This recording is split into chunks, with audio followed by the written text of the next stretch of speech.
Aleluia. Pode se assentar, irmãos. Vou só trocar esse púlpito, porque está balançando bastante. Deixa eu pegar outra mesinha aqui.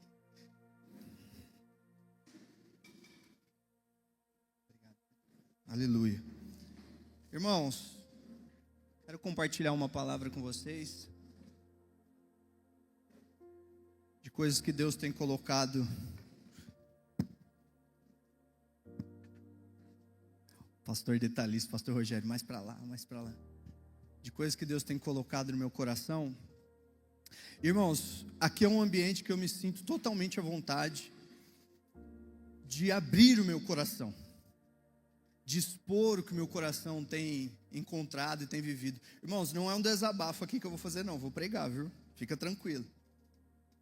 Vai começar a falar e todo mundo fica meio assustado, o pastor já ficou. Irmãos, eu me sinto nesse ambiente de liberdade, de falar o que Deus tem colocado no meu coração.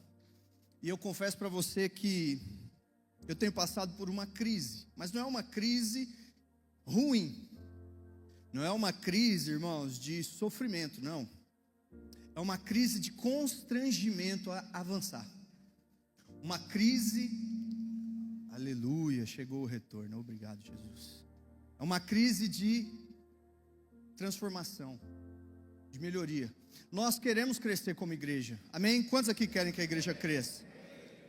Só que o crescimento numérico da igreja é consequência do construir de Cristo individual, do construir de Cristo em mim, em você, individualmente, do quanto de Cristo vai aparecendo através da transformação, da redenção da nossa natureza.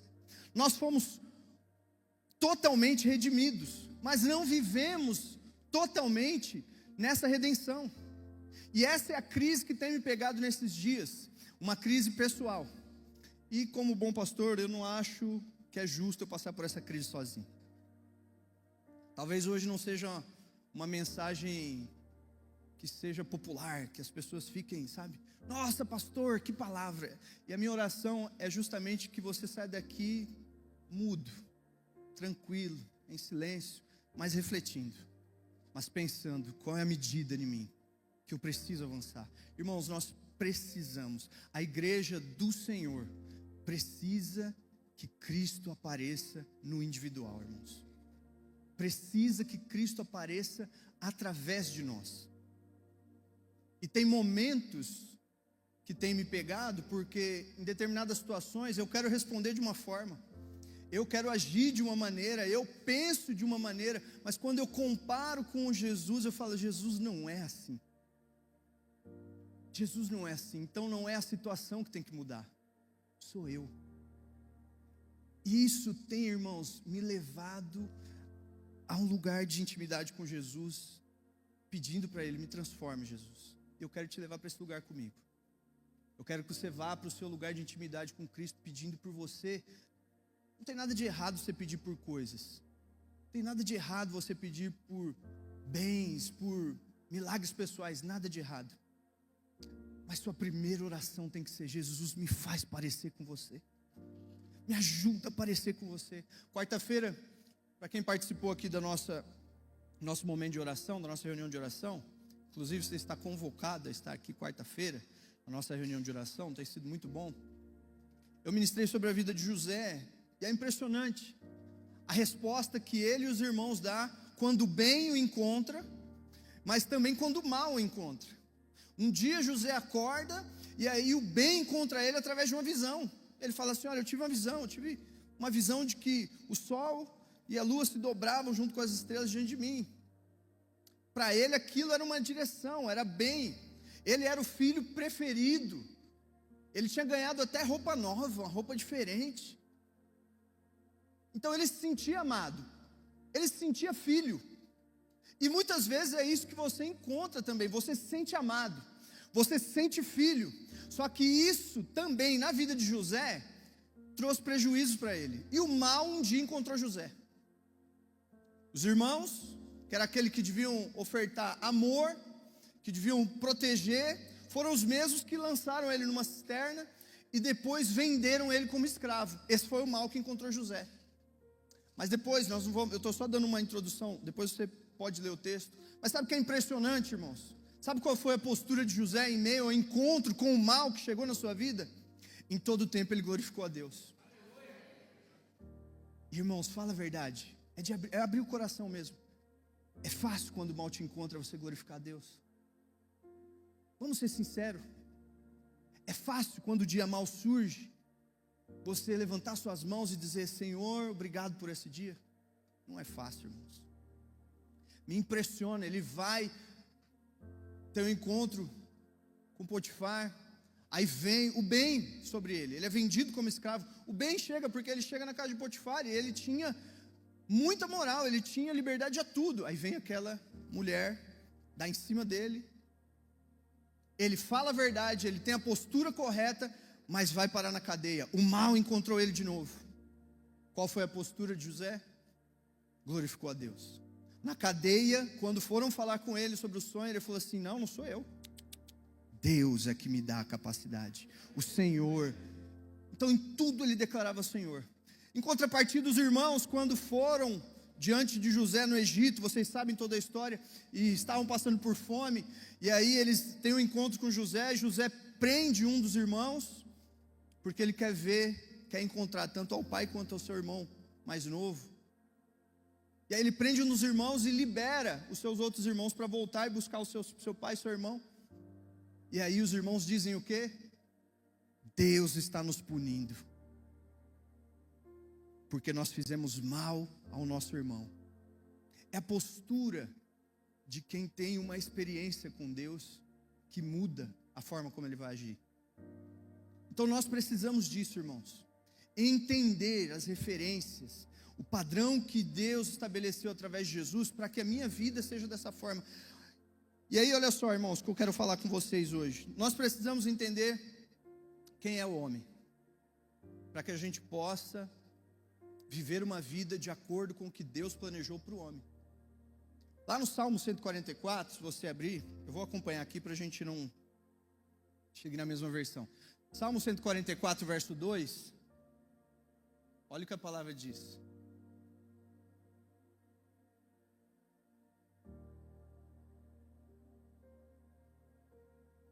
Salmo 144, verso 2.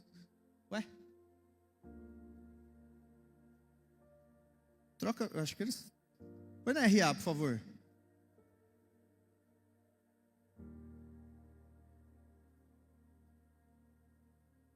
Espera aí, irmãos. Eu acho que está errado, hein? Ah, não, perdão. Verso 3, está errado mesmo. É o verso 3. Está errado mesmo. Aí, ó, pronto, chegou onde eu queria. Senhor, quem é o homem para que deles tome conhecimento, e o filho do homem para que o estimes? Verso 4. O homem é como um sopro, os seus dias como a sombra que passa. Irmãos, olha só. O salmista está falando assim: Senhor, quem é o homem para que o Senhor visite, o Senhor estime, o Senhor cuide?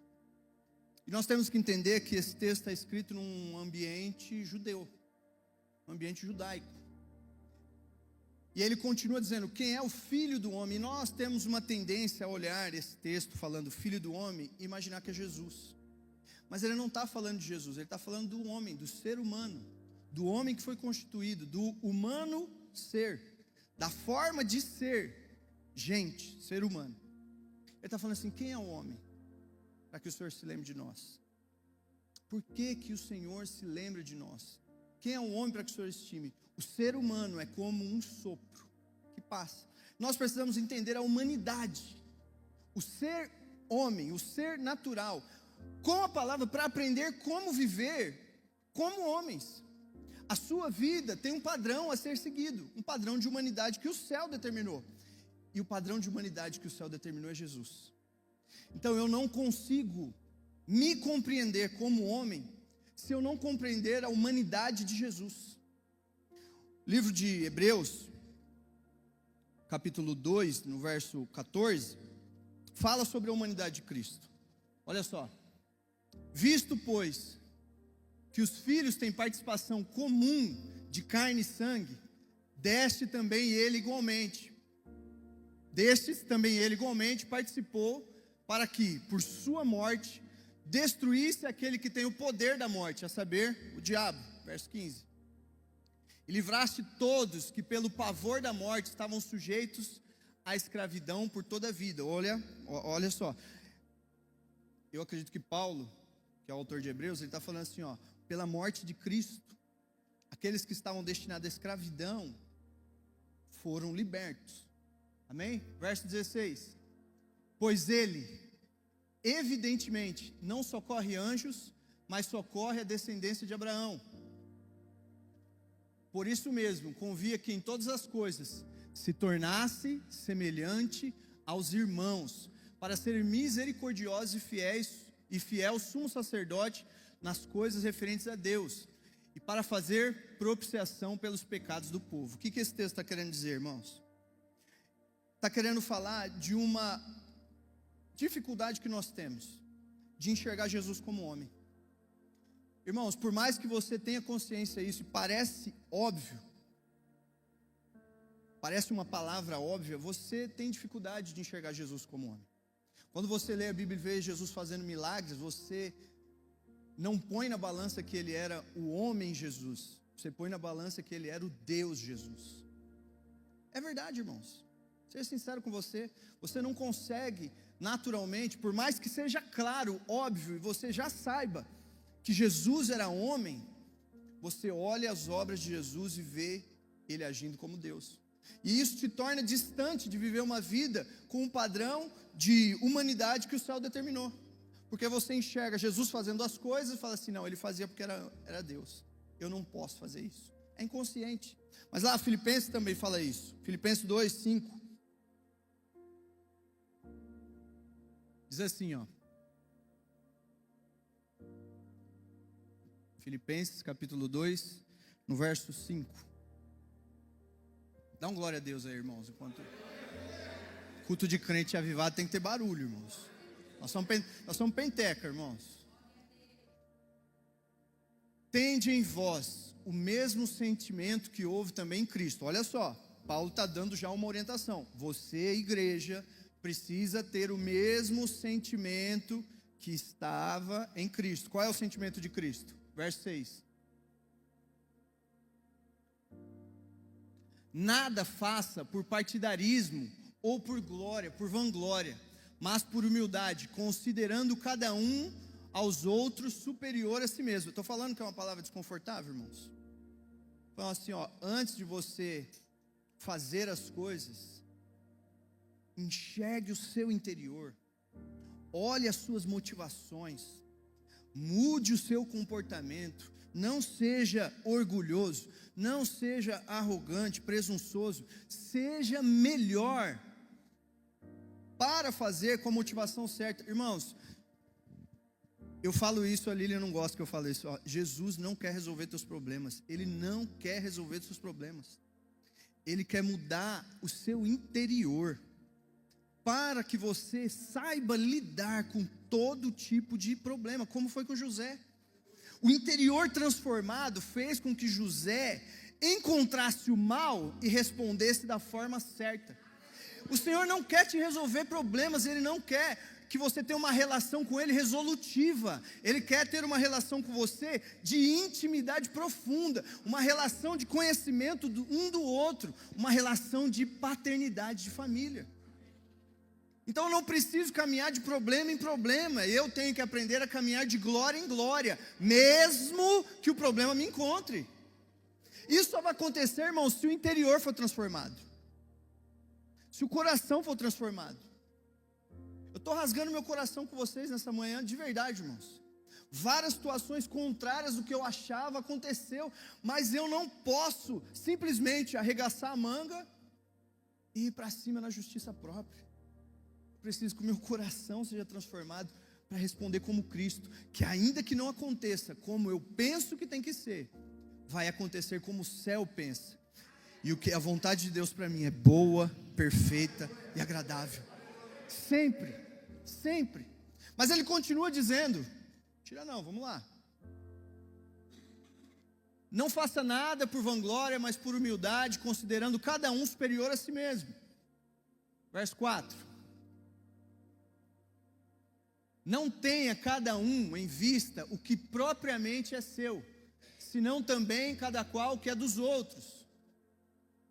Tende em vós o mesmo sentimento que houve também em Cristo Jesus, pois ele, subsistindo em forma de Deus, não julgou como usurpação ser igual a Deus. Verso 7.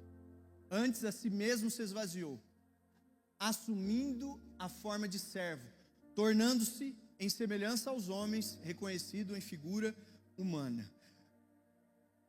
O esvaziou aqui, o original é koinoses, que fala assim, ó, ele aniquilou.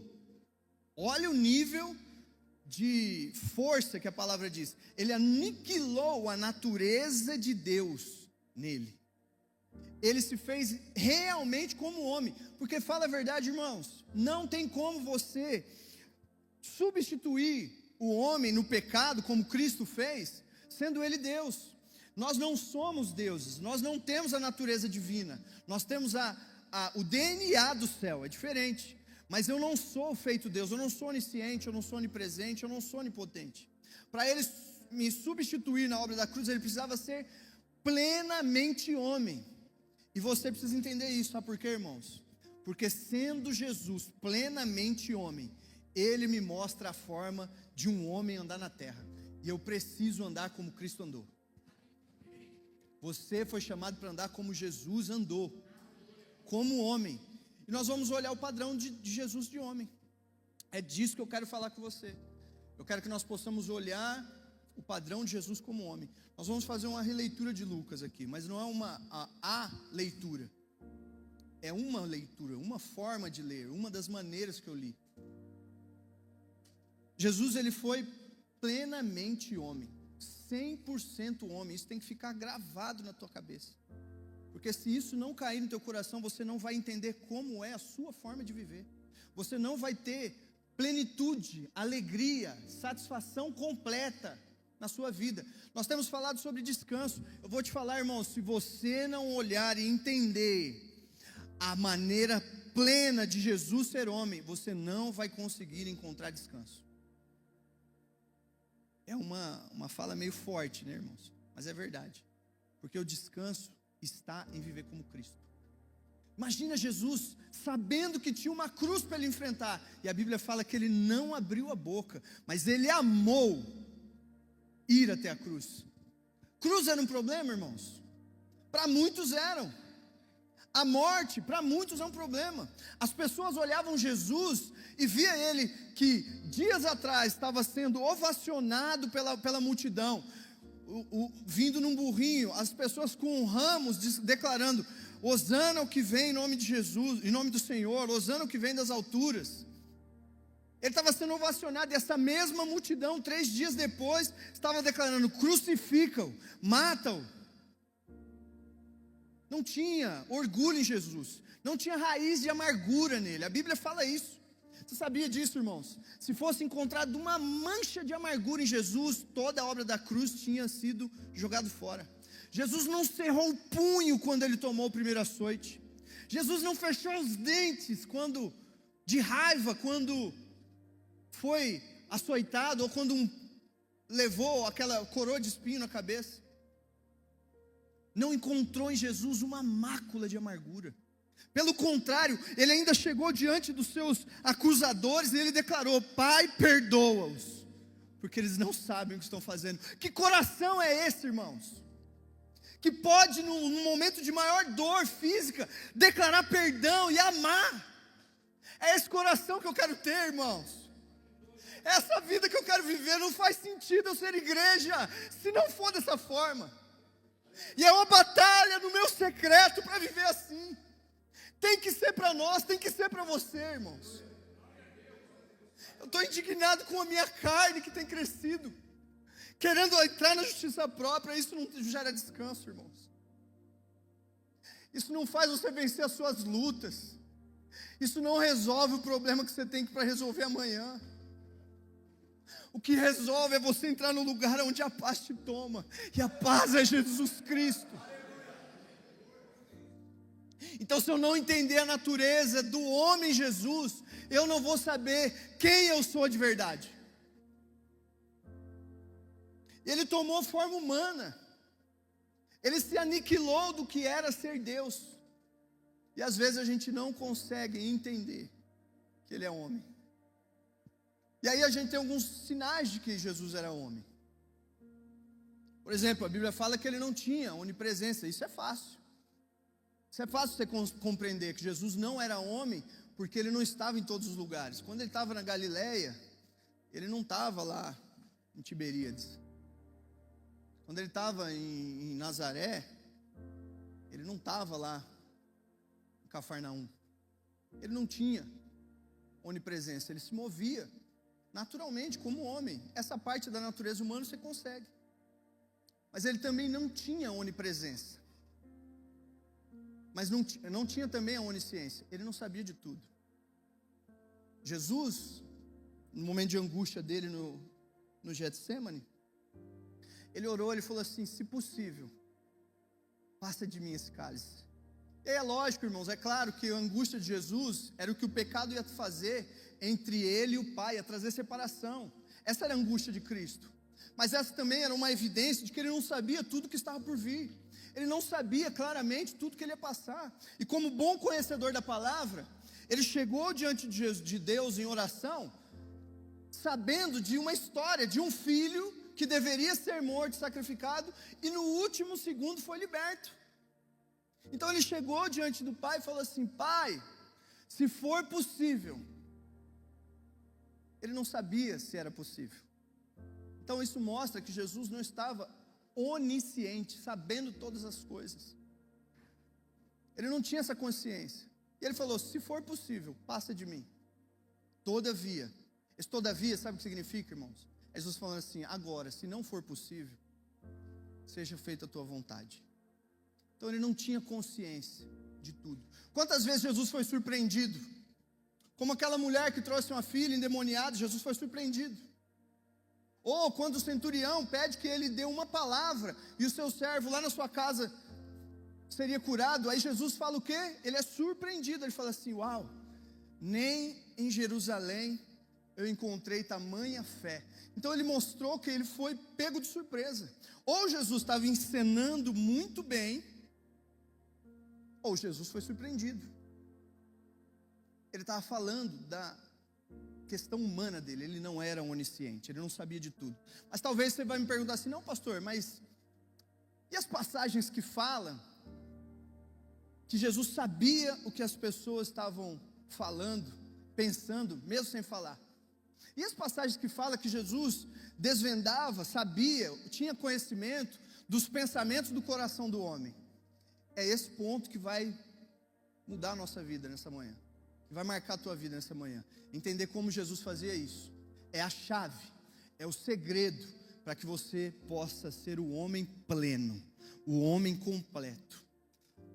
E aí eu quero ler com você o livro de Lucas, reler com você o livro de Lucas. Lucas 4. A palavra do Senhor diz assim. Vamos fazer o seguinte, vamos ler Lucas mais para trás para a gente entender todo esse contexto. Lucas 3, a gente vai ler 3 e 4, tá?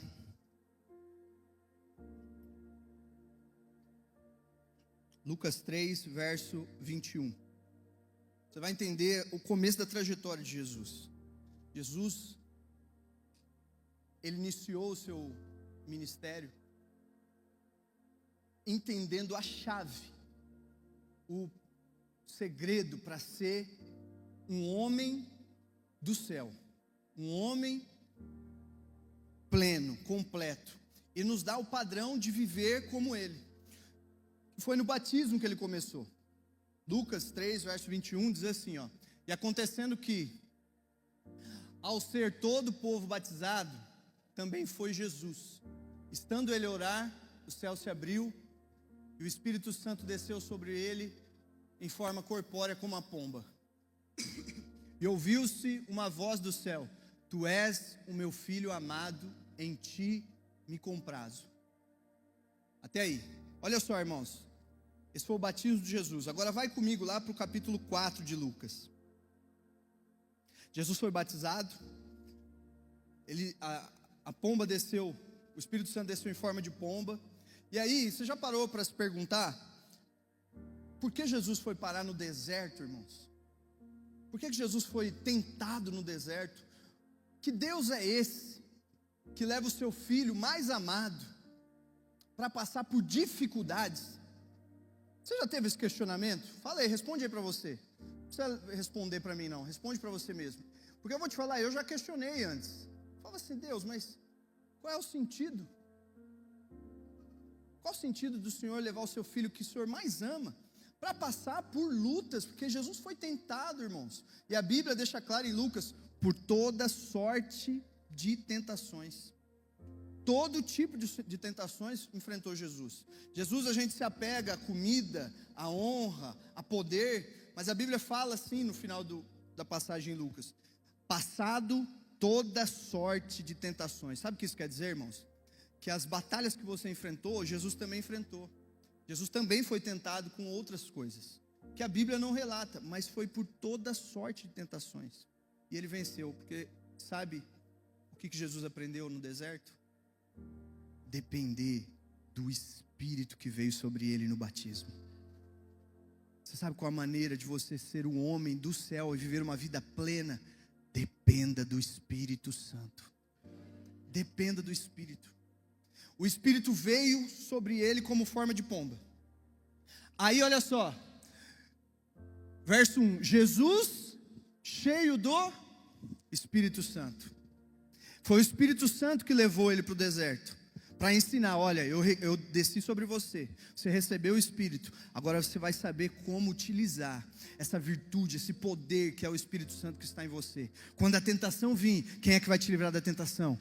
O Espírito, a relação com o Espírito. Quando a fome vier, o que é que vai te livrar da fome e da carnalidade, do desejo da alma? O Espírito Santo. Jesus era um homem 100% homem. Ele abriu mão de ser Deus, mas não abriu mão de ser guiado pelo Espírito. Era o Espírito que falava: vai para o deserto, e ele ia. Era o Espírito que falava: ande por sobre as águas, ele ia. Era o Espírito que falava os pensamentos das pessoas que estavam ao redor. Jesus, ele era plenamente homem, feliz, satisfeito, a ponto de enfrentar a morte, a ponto de não temer a morte, porque o Espírito era quem guiava a vida dele. Irmãos, nós precisamos disso. Ele deixou isso bem claro: eu não vou deixar vocês sozinhos, vocês por vocês mesmos não vão conseguir, a vida não vai ser completa, não vai ser plena, não vai ser feliz totalmente, se você andar sozinho. Mas eu tenho a chave que me livrou do deserto, que me livrou da dor da morte, que me livrou da ansiedade da cruz, que me livrou da angústia de alma: o Espírito Santo. O Espírito Santo. E eu vou derramar sobre vocês. Vocês não vão ficar sozinhos. Então essa é a oração que nós temos que aprender a fazer no nosso secreto, irmãos. Eu vou muitas vezes para um lugar de oração e falo: Jesus, abençoa meu filho, minha família. Jesus já me abençoou lá no Éden.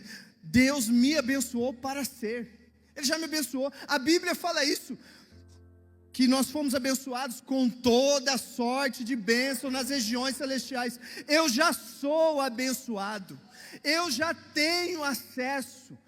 Agora eu tenho que ir para o meu lugar de oração e fazer a oração que Lucas nos ensina. Os discípulos pedem isso: Senhor, dá-nos do teu Espírito, dá-nos do teu Espírito. Jesus foi para o deserto porque ele estava cheio do Espírito Santo. Foi isso que fez ele vencer. Irmãos, sabe quando você vai encontrar descanso de verdade? Seja cheio do Espírito Santo. Jesus só fez o que fez porque era cheio do Espírito Santo, e nos deu um padrão de humanidade. Olha só, vai lá comigo, caminha mais um pouquinho aí, lá em Lucas 4 mesmo, no verso 14. Lucas 4, verso 14. Jesus, então olha só, irmãos, Jesus tinha sido batizado, o Espírito veio sobre ele. ele foi para o deserto levado pelo Espírito, e a Bíblia diz, cheio do poder do Espírito. E aí então ele volta para Galileia, e ele vai mais ao sul, para a região de Nazaré, que foi aonde ele foi criado. Não é onde ele nasceu em Belém, mas ele foi criado em Nazaré. Então imagina que Jesus era um personagem, uma pessoa, um homem peculiar, porque ele cresceu em Nazaré. Nazaré é quase que um vilarejo, irmãos. A gente fala uma cidade, parece muito grande, mas era quase que um vilarejo pequeno, onde todo mundo se conhecia. Você vai ver no texto isso. E aí ele viveu 30 anos, não se casou, não saiu da casa dos pais, trabalhava lá como carpinteiro. Ele era um tipo estranho, porque, entenda, irmãos, nós estamos falando de um ambiente, uma cultura judaica. Com essa idade, Jesus já era para estar casado, já era para ter família constituída. Então ele era um tipo peculiar. O povo olhava, irmãos, eu vou te falar, irmãos, a gente olha as pessoas e fala da peculiaridade delas, muitas vezes. Um cara de 30 anos, solteirão, não saiu da casa dos pais, a gente já está falando o quê? Isso aí é um filhinho de papai, isso é um mimadinho, não sai da casa dos pais, né? É ou não é? Ainda que você não profira com palavras, talvez no seu interior você pense isso. Jesus era uma figura diferente. E aí ele volta para a região que ele era conhecido, porque a Bíblia diz que ele já tinha feito alguns sinais, e a sua fama se espalhava, é assim que a palavra diz. Então ele já era conhecido, ele era um cara peculiar. E aí olha só o que a palavra diz, que ele chega na igreja, no templo, lá na sinagoga, que ele cresceu indo, ele chega na igreja, e aí olha o que a palavra diz. Então, Jesus, no poder do Espírito, ele recebeu o Espírito de forma corpórea como pomba, sobre ele. Depois ele foi levado para o deserto para aprender a depender do Espírito, a lidar com o Espírito. Então ele volta para a sua rotina, para a sua igreja, para a sua célula, para o seu trabalho, para a sua escola, no poder do Espírito. Essa é a chave para que você seja plenamente feliz, satisfeito, plenamente vitorioso, completo. Ele volta no poder do Espírito, regressou para Galileia, e a sua fama correu por toda a circunvizinhança, ou seja, ele já ficou conhecido. Verso 15. E ensinava na sinagoga, sendo ele glorificado por todos. Indo para Nazaré, onde fora criado, entrou num sábado na sinagoga, segundo o costume, levantou-se para ler. Então lhe deram o livro do profeta Isaías, e abrindo o livro, achou o lugar onde estava escrito. Olha só, irmãos, aí ele volta na autoridade. Aí ele volta como aquele que aprendeu a lidar com o bem que é o Espírito que foi entregue sobre ele. Aí ele volta como aquele que entendeu a vida de um homem do céu só pode ser plena, conduzida pelo Espírito. Então ele começa a declarar: o Espírito do Senhor está sobre mim. Então ele se levanta para falar com autoridade. Ele fala assim: ó, deixa eu te falar uma coisa. Eu experimentei do Espírito, e eu posso te garantir, Ele está comigo. O Espírito do Senhor está sobre mim, e o fato do Espírito estar sobre mim, ele vai resultar em coisas na sua vida. Olha, irmãos, se você for um cara cheio do Espírito, as pessoas ao seu redor vão ser marcadas pelo Espírito. Jesus falou isso agora. Ele falou: o Espírito do Senhor está sobre mim, e essa unção que está sobre mim, Ele me ungiu para algo. Olha só. E Ele me ungiu para evangelizar aos pobres. Em outras versões, na Corrigido Fiel está falando assim: Ele me ungiu para declarar boas novas aos pobres. E o que são as boas novas, irmãos? Não é uma teologia nova, não é um ensino novo. Não, irmãos. Sabe o que ele veio falar? Exatamente o que Deus planejou lá no Éden para o homem. O plano de Deus não mudou, irmãos. O plano de Deus nunca foi nos salvar. O plano do Senhor sempre foi dar a terra por herança aos homens. Foi isso que Ele fez lá no Éden. Ele nos abençoou e disse: sejam fecundos, multiplicai, enchei a terra e dominai-a, sujeitai ela. Então o plano de Deus lá no Éden foi que eu tivesse domínio sobre a terra. Só que o homem caiu, pecou e precisou ser salvo. E então o plano da salvação veio sobre o homem. Só que o plano de Deus jamais pode ser frustrado. O desejo de Deus ainda é que você domine sobre todas as coisas, tenha uma vida de paz, tenha uma vida de tranquilidade. E aí ele fala aqui, ó: eu vim, ele me ungiu para ensinar aos pobres aquilo que era desde o começo, para dar vista, para ensinar aos pobres, boas novas aos pobres. E não é pobre, irmãos, de carência. Você não é pobre de carência de coisas. Se o Senhor já te abençoou com toda a sorte de bênção nas regiões celestiais, se Ele já declarou que você é abençoado para que você seja, então eu me encontrar e pensar que eu sou pobre de alguma coisa, eu estou fazendo uma declaração anti-Cristo, anti-obra de Cristo.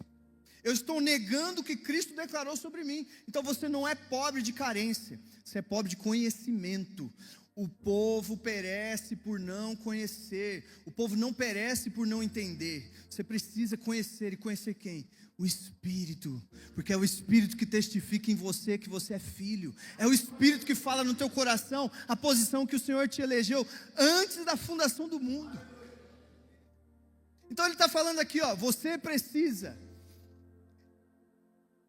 receber a boa nova, receber o entendimento, para que você deixe de ser pobre de conhecimento, para que você se aproprie da posição.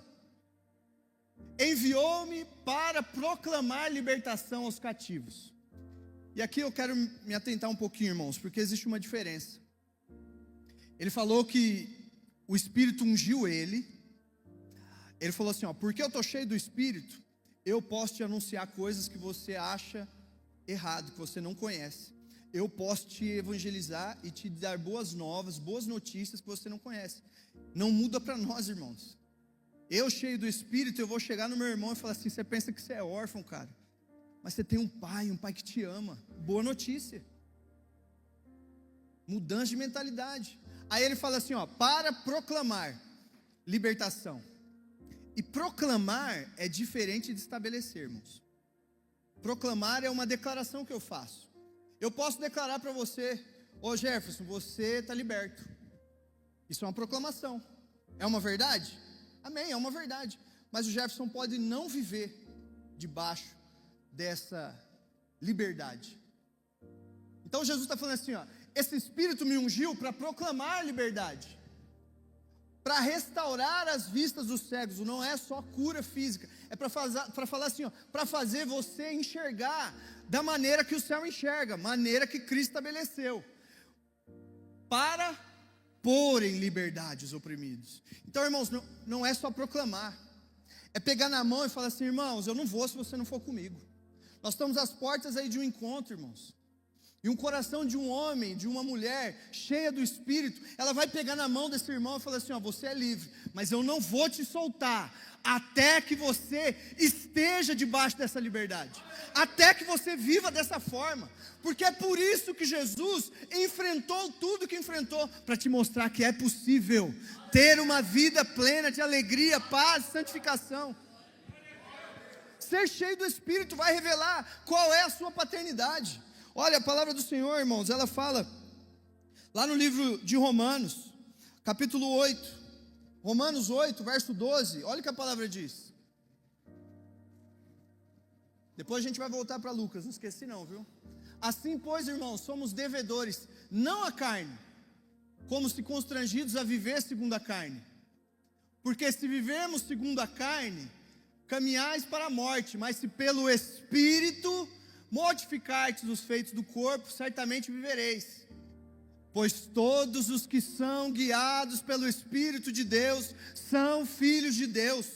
Uma das mostras de que eu sou filho, uma das formas que as pessoas vão olhar e vão falar assim: esse cara é filho de Deus, é ser guiado pelo Espírito, irmãos. Porque quando eu sou guiado do Espírito, se o Espírito falar anda, eu ando. Se o Espírito falar perdoa, eu perdoo. Se o Espírito falar ama, eu amo, porque eu sou constituído disso. Então as pessoas vão olhar para mim e vão ver o que Jesus fez na cruz. No brado de Jesus na cruz, ele falou assim: Pai, nas tuas mãos eu entrego o meu espírito. Qual foi a fala do centurião depois disso? Verdadeiramente este era um filho de Deus, porque um homem guiado pelo Espírito revela quem é o seu pai, revela a nossa paternidade, irmãos. E aí, se você volta para Lucas 4, você vai ver que Jesus fala isso. Ele fala assim: ó, eu vim para proclamar liberdade, colocar em liberdade. Volta lá em Lucas 4, verso 19. E apregoar o ano aceitável do Senhor. Tendo fechado o livro, devolveu ao assistente, sentou, e todos na sinagoga tinham os olhos fitos nele, estava fixo em Jesus. Então passou Jesus a dizer: olha a autoridade de Jesus, cara. Olha a autoridade. Ele falou assim: hoje se cumpriu essa palavra. Para quem assiste o The Chosen, irmãos, isso é uma das cenas mais empolgantes, porque o povo fica alvoroçado, desejando matar Jesus. Blasfêmia, pecado, pecou na sinagoga, falou que ele era o Filho de Deus, porque foi isso que ele falou. Ele falou assim: ó, o Espírito do Senhor está sobre mim. E como nós lemos em Romanos, os que são guiados pelo Espírito são os filhos. Então ele falou assim: eu sou o Filho de Deus que está aqui. Puxa vida, irmãos, que poderoso isso. Eu preciso aprender a viver dessa forma. Irmãos, não é que eu estou num lugar acima de vocês, não. Nós estamos numa posição igual, para ir para o quarto e falar: Senhor, me ensina, me ajuda, meu coração precisa mudar. Então ele fala assim: ó, hoje se cumpriu essa palavra. Todos lhe davam testemunho, se maravilhavam das palavras da graça que saíam dos seus lábios, e perguntavam: não é este o filho de José? Essa é a mesma crise, irmãos, que nós temos, só que é o contrário. O povo olhava para Jesus e falava assim: esse não é o filho do Zé e da Maria? Esse não pode ser o nosso representante de Deus, esse não pode ser o Messias. Só que a nossa crise é a mesma, ao contrário. A gente olha e fala assim: Jesus fazia isso porque ele era Deus, eu não posso ser como ele era Deus. É a mesma coisa, irmãos. Nós podemos, ele nos autorizou, ele nos deu a ferramenta para isso, o Espírito Santo. Olha só, volta comigo, que a gente vai investir um tempo aqui orando, irmãos. Volta comigo lá para Lucas, para Lucas 3, isso, que é o batismo. Batismo de Jesus, Lucas 3.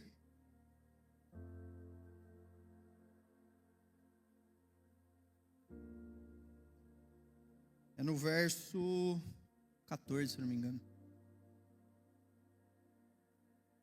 Deixa eu ver aqui, irmãos, que é mais fácil, né? Lucas 3, 21, perdão. E aconteceu que ao ser todo o povo batizado, também foi Jesus. Estando ele a orar, o céu se abriu, e o Espírito Santo desceu sobre ele em forma corpórea, como pomba. Eu gosto desse texto, esse mesmo texto, irmãos, que está lá em João 32. Coloca lá, João 32, para a gente comparar um detalhezinho, irmãos, que muda muita coisa.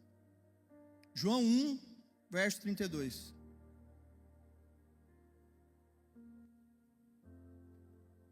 Um detalhe pequeno.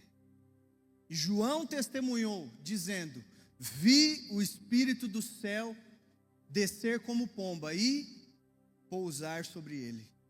Pousar. A NVI fala assim: permanecer. Eu já falei isso aqui há um tempo atrás. Imagina, Jesus veio, foi batizado, o Espírito veio sobre ele, desceu como pomba e permaneceu. Se você tivesse que andar com uma pomba, que é um animal muito arisco, no seu braço, como que você ia andar? Você vai falar assim: pastor, ia andar com muito cuidado, né? Um passo de cada vez.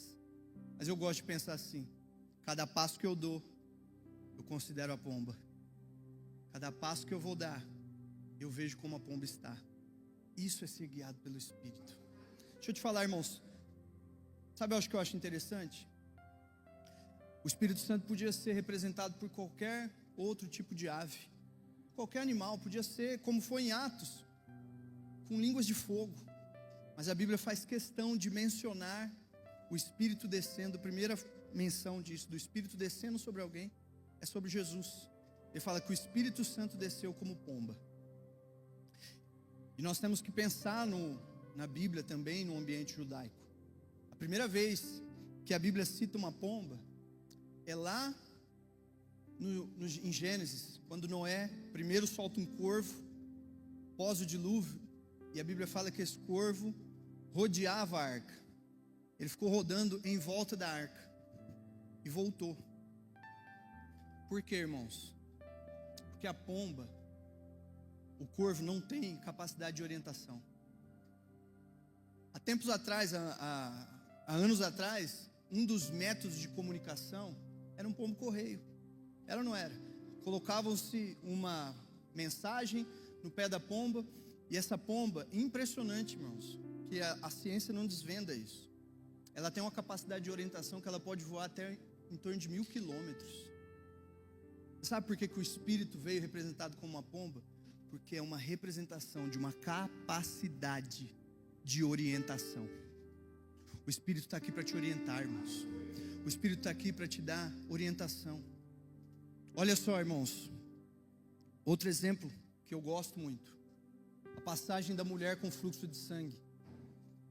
A Bíblia fala que Jesus estava apertado pela multidão. Apertado pela multidão. O maior órgão do corpo humano, irmãos, por incrível que pareça, é a pele. Está aqui o doutor Camilo Braga, que pode me testificar isso. Não é a pele, Renan? É o maior órgão? Porque a gente acha que a pele não é órgão, né? A gente pensa órgão, os internos, mas a pele é um órgão. O maior órgão do corpo humano é a pele. E a Bíblia diz que Jesus está amultuado, tocado pela multidão.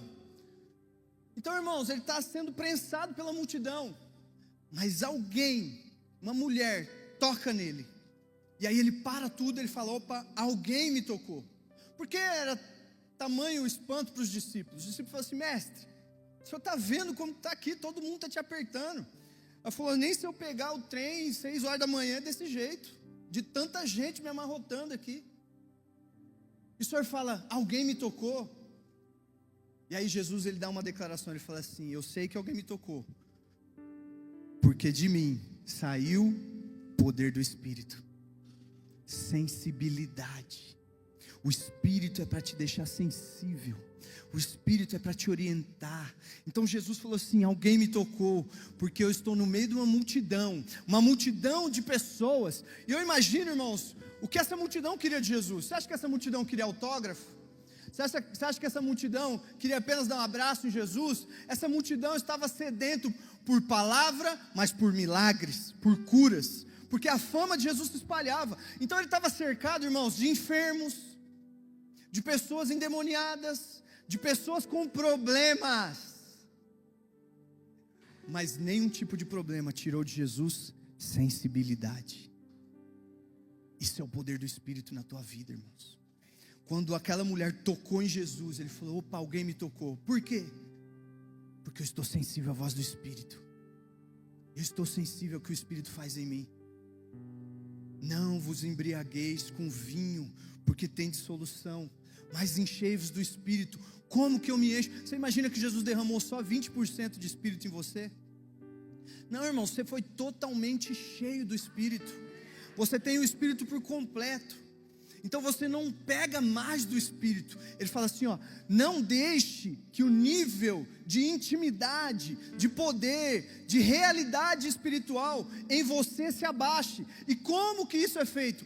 Se encha do Espírito, falando, liberando, declarando sobre a vida do teu irmão. Então, irmãos, um homem que é guiado pelo Espírito, ele não cessa de falar do que o Espírito fala, ele não para de enxergar como o céu enxerga. Em meio a uma multidão de problemas, continua sensível, é direcionado. O Espírito sai naturalmente, aí você edifica o seu irmão, é edificado. Essa é a forma, irmãos, de viver como homem, plenamente satisfeito. Se você não enxergar a humanidade de Cristo, Você não vai reconhecer quem você é. Mas se você também não pegar a chave, o ensino que Cristo liberou para nós, para viver uma vida como homem, plenamente satisfeito, a alegria, a paz não vai chegar no teu coração, irmãos. Você precisa do Espírito Santo. Por isso eu quero te convidar. O louvor pode subir. Nós vamos investir um tempo aqui, irmãos.